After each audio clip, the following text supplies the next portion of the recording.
Assalamualaikum warahmatullahi wabarakatuh.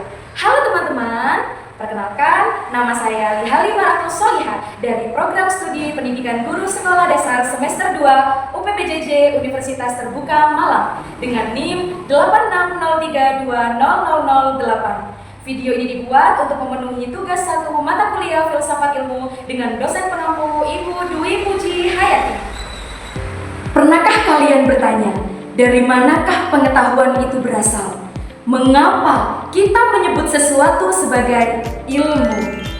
Jawabannya ada pada 3 pilar utama filsafat ilmu, yaitu ontologi, epistemologi, dan aksiologi. Mari kita bahas satu persatu secara sederhana dalam video kali ini. Ontologi adalah langkah awal di mana ia bertanya tentang hakikat sesuatu yang ingin kita pelajari. Contohnya adalah kursi. Pertanyaan ontologisnya adalah apa itu kursi?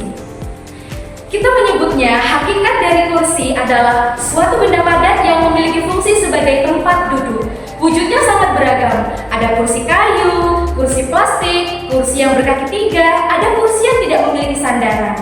Kita secara ontologis menyebut benda tersebut sebagai kursi karena memiliki hakikat dan fungsi yang sama, yaitu sebagai tempat duduk.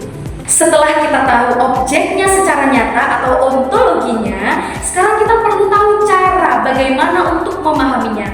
Inilah yang disebut dengan epistemologi. Setelah ilmu didapatkan, muncul pertanyaan terakhir, untuk apa? Aksiologi membahas tentang nilai dan etika.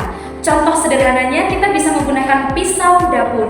Nah, secara pengetahuan, kita tahu bagaimana cara menggunakan pisau dapur untuk memotong. Ini disebut dengan epistemologi. Secara aksiologi, kita dapat memilih nilai, kegunaan pisau dapur ini mau digunakan untuk apa. Jika kita menggunakan pisau dapur untuk memotong sayuran, memotong daging, kemudian kita olah dan kita hidangkan untuk keluarga kita, maka ilmu yang kita gunakan itu bermanfaat dan bernilai positif. Tapi jika kita menggunakan pisau dapur tadi untuk melukai orang lain, secara aksiologi ilmu yang kita gunakan tidak bermanfaat dan tidak etis. Sintesis atau keterikatan atau hubungan antara ontologi, epistemologi, dan juga aksiologi. Jadi ontologi ini untuk menyiapkan bahannya, untuk menyiapkan ilmunya. Kemudian epistemologi itu memasak hidangan atau ilmunya untuk diolah menjadi sesuatu.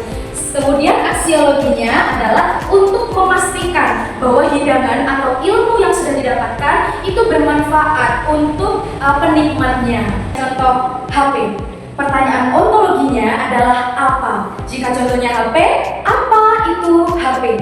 Kita mengenalnya sebagai HP adalah alat komunikasi elektronik yang terdiri dari layar, ada baterai, ada sirkuit. Kemudian secara epistemologi, pertanyaannya adalah bagaimana cara mengoperasikan HP? Ketika kita sudah mempunyai HP, kita tidak langsung bisa untuk mengoperasikan HP ini. Jadi ada proses, ada metode yang digunakan, ada metode yang dilakukan.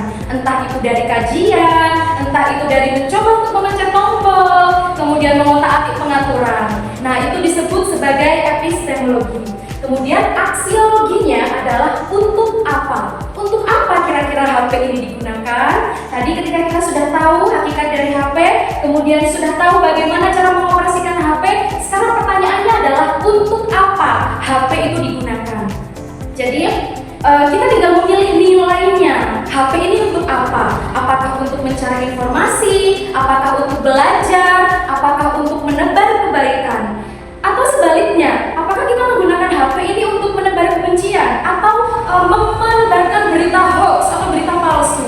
Nah, secara aksiologi, ketika kita menggunakan HP ini dengan bermanfaat, itu artinya kita melakukan nilai positif. Begitupun sebaliknya, ketika kita melakukan hal yang negatif, maka aksiologinya masih belum dikatakan bagus atau maksimal. Tanpa ontologi, ilmu kehilangan arah. Tanpa epistemologi, ilmu kehilangan kebenaran. Tanpa aksiologi, ilmu kehilangan nurani.